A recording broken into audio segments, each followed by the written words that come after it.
Ooh, good afternoon. It's been a minute since I did one of these ones.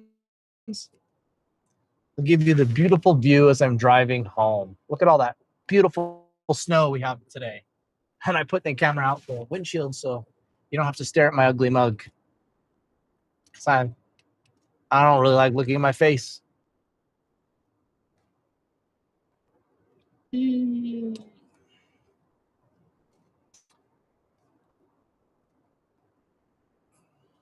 got snow during finals week. Wouldn't be graduation in Cache Valley if it didn't snow during finals week.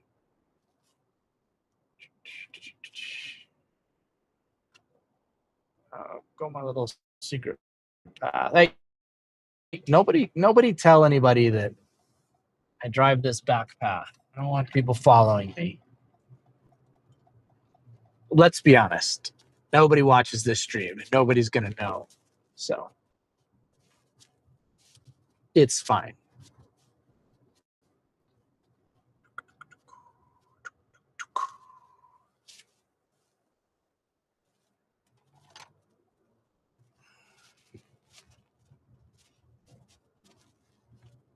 Mm. Oh, man.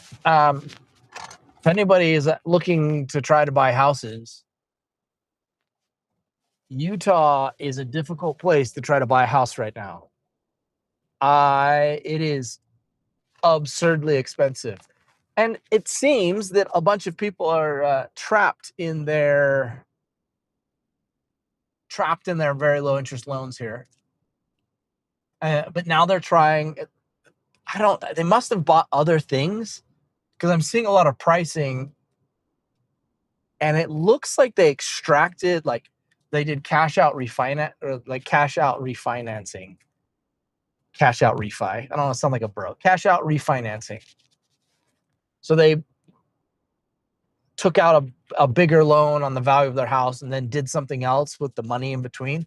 And now they're trying to get that money back because they're trying to go do other things. And I've noticed this in a bunch of the houses I'm looking at by like the way they reference things. And like, I think they got told that if they did X, Y, and Z and they go to sell their house, that they're going to get all this money out of it.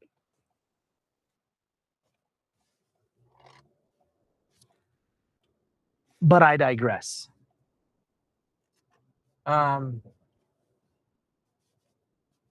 So we'll see. I just did another quick short form video. I should be posting here in a bit. That I kind of run through my thoughts. And my thoughts are, we're getting hit with a triple whammy, double whammy, triple stamp, double stamp, whatever you want to call it. Here's what it is. So millennials and Gen Z are the bulk of the productive workforce right now. I'm sorry, boomers. You're just at the top leeching funds. You're not really all that productive. Sorry. I'm not trying to be rude. I'm just trying to be direct on what my assessment of the situation is. And I'm just some talking person talking into the ether. So whatever. And Gen X they're an odd group. Some of them are very, very productive and very, very capable. And other ones are this weird hybrid that's like, I don't know what you do. They're just like hanging on until retirement, and they refuse to change, learn, or evolve. So that's my experience in the workforce right now. That's the cohort that I am exposed to on a very regular basis. I am shocked by the number of people I see that are,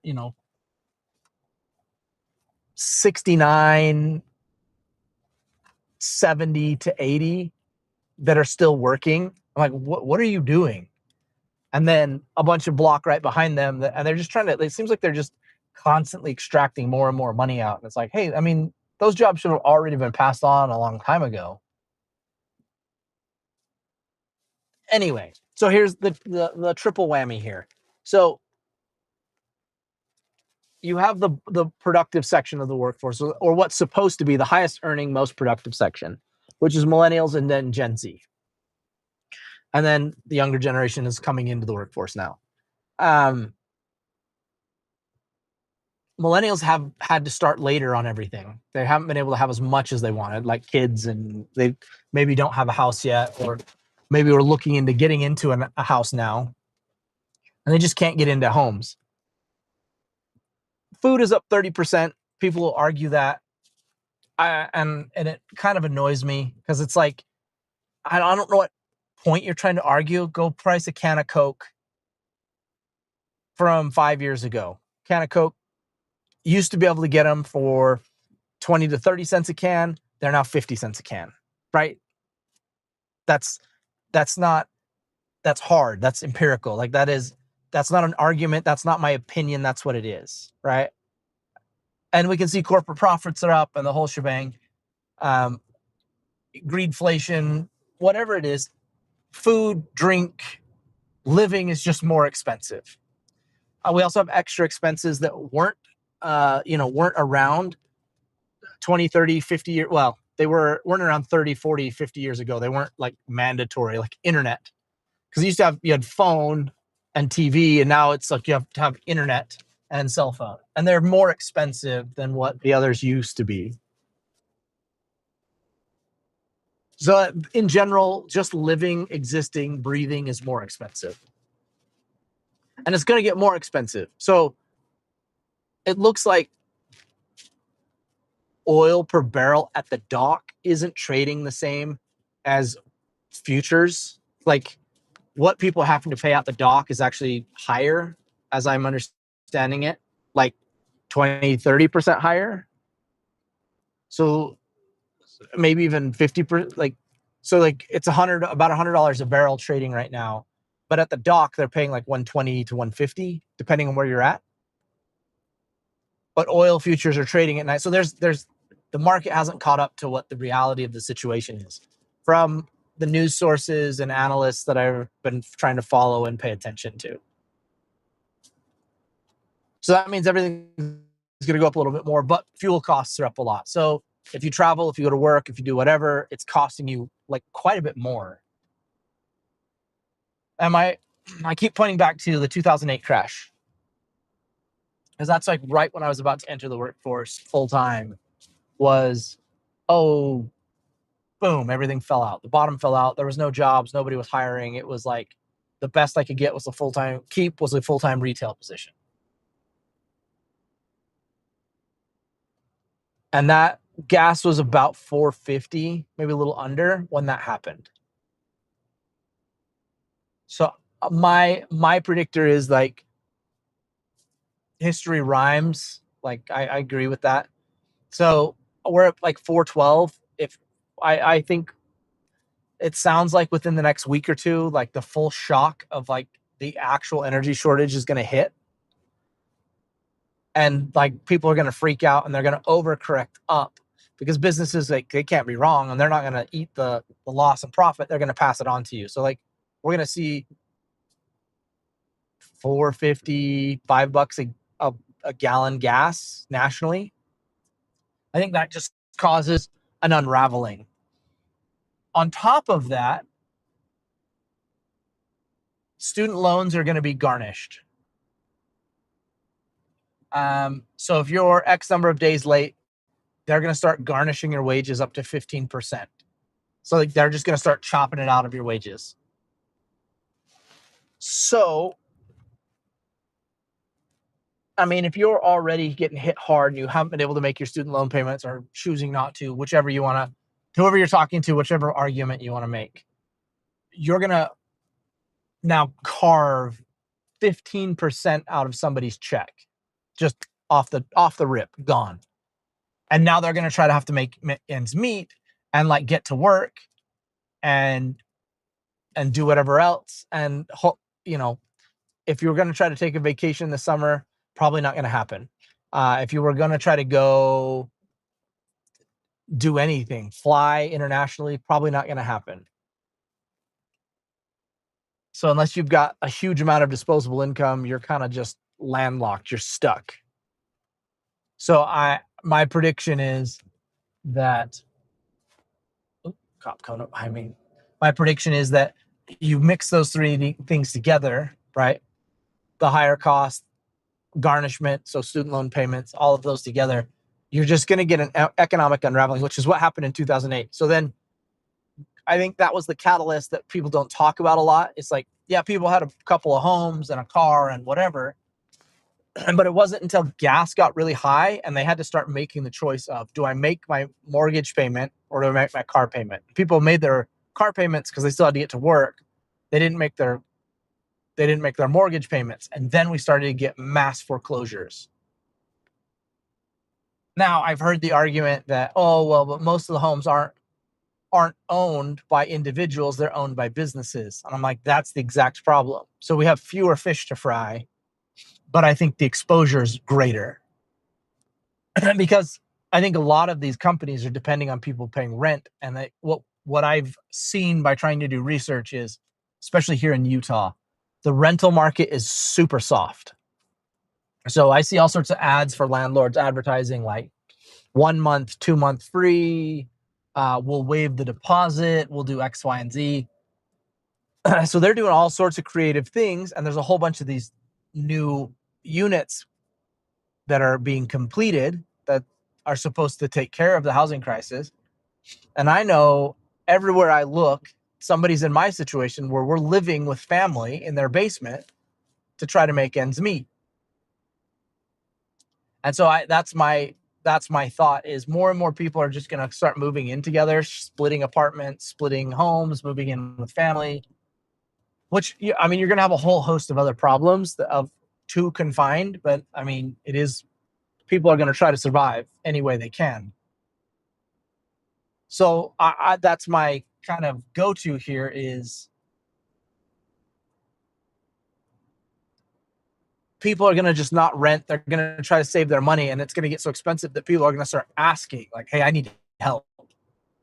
And so I think you're going to see a lot of doubling and tripling up of families and houses to try to prevent somebody from losing a house, but also to be able to save some kind of money to make sure they don't lose it, which is going to leave these companies that have snapped up all these homes that are dependent on them being rented and the values going up because you've probably seen all the social media hype guys of like, oh, what you do is you go buy a house and you make some payments and you do an improvement and then you borrow against it and then you buy another house with that and you rent it. And so you've got a bunch of people who are 5, 10, 20 homes deep doing this. That Graham Hancock guy did this all the time. That was like his advice on his YouTube channel. Yeah, go ahead and do this. I'm like, your debt exposure, if one thing goes wrong, I mean, it's not like you're losing a house.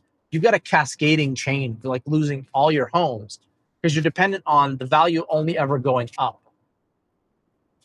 Not like a reasonable amount, like substantially up, and then you can borrow and do something else. So I think a ton of these boomers and I think a lot of these homeowners and like these hustler types have been doing this bad behavior for a long time.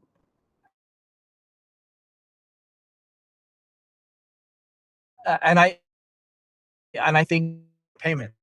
And now the banks are coming to knock. Now, can somebody like myself have a relationship with a bank and my real estate agent and say, hey, I'll just assume their loan, right? I'll take it over at what it's at. Maybe. And maybe I'll say, hey, like, I don't want you to foreclose on it. This is what we're going to do. Bada bing, bada boom. Possibly, right? Like, I need money to add solar panels or what have you to make sure that like this is a good deal. I mean, those might be things that start becoming available.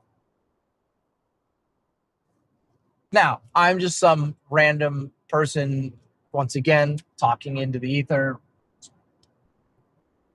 And people look at me like I'm crazy, but it's like, am I crazy? I mean, I spend all day, like, in my spare time when I'm not talking to coworkers or working, like, even while I am working and I'm doing other tasks of, like, listening to this kind of data, like, nonstop.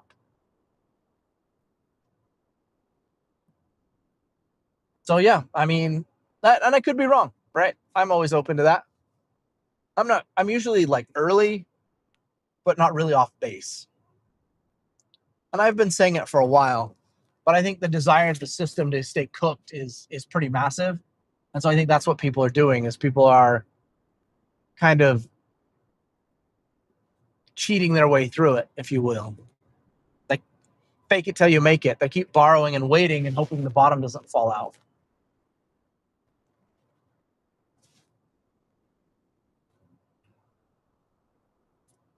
But anyway, 3 things to never forget as of right now. We can't forget the Epstein files. Do not let them pardon Ghislaine Maxwell. Absolutely not. We need those Epstein files. JFK, RFK, all those assassination files. We just need confirmation that the CIA or sections of the CIA participated in the assassination of the president. They may have been rogue elements. There may have been some connected elements. It was obviously a group from within. But there were some powerful people that assisted in that and then stayed in the government. And we've been covering it up for a long time. Plus, potentially another country. So let's not forget that. No new wars. Like we don't need to be in a war with Iran. There was no point. We don't need to be doing what we're doing to Cuba. We should normalize relationships with them. Like we did it with the Chinese. Why don't we do it with Cuba? Hey, Cuba, let's dap it up. Let's trade some beef. Let's let some aid in. Let's say sorry. Let's pay them a couple $1 billion and say, you know what? We shouldn't have blockaded you for as long as we did. That was not our intent. So apologies. And let's normalize relations. Let's get people going back. Let's go vacation. Let's hang out. Let's build stuff. Let's have a good relationship with our neighbors.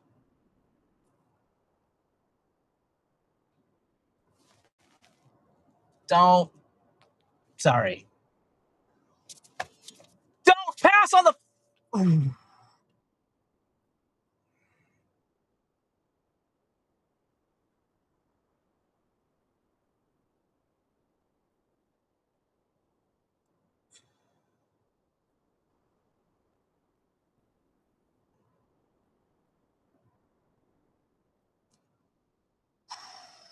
I hate that. I hate that so much.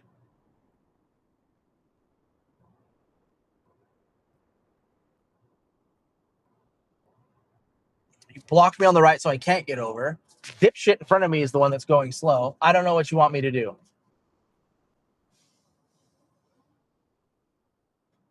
So help me.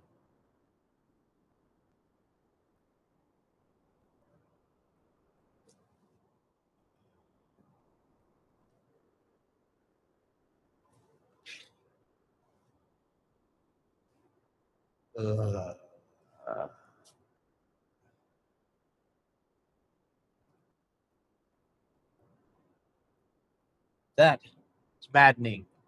Maddening. I'm not even going slow. I hate when people pass on the right. It drives me crazy. And it's what caused that kind of stuff is what caused the crash this morning. It's people going too fast, not paying attention, trying to get around. Dude, pass in the correct lane. I'll happily get over. I was clearly being blocked by somebody else. Don't discuss me.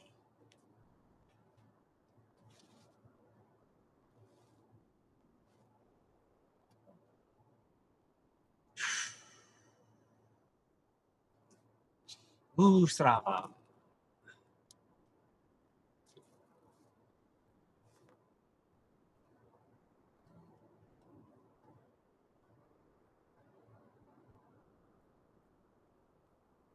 I don't think I cursed too bad. I'm trying to be better about not.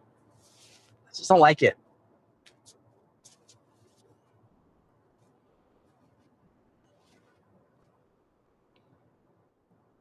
Oof, well, that was a party. And this is a beautiful drive. On the glare on my windshield and stuff like that. The fall, the spring, this is always a pretty drive. Even the winter, when there's snow. This winter wasn't all that great when there's snow in here.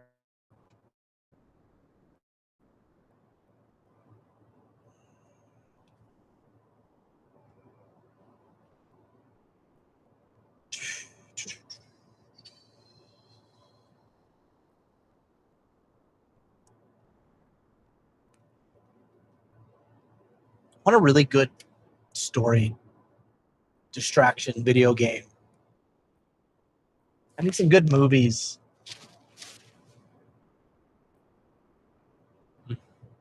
What do you do?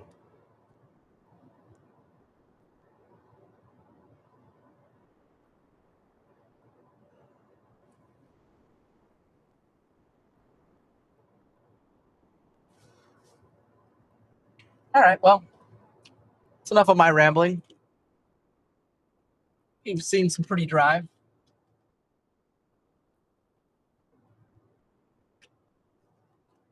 I really like the drop down to Manaway, but no. I'll stop prattling on. See ya.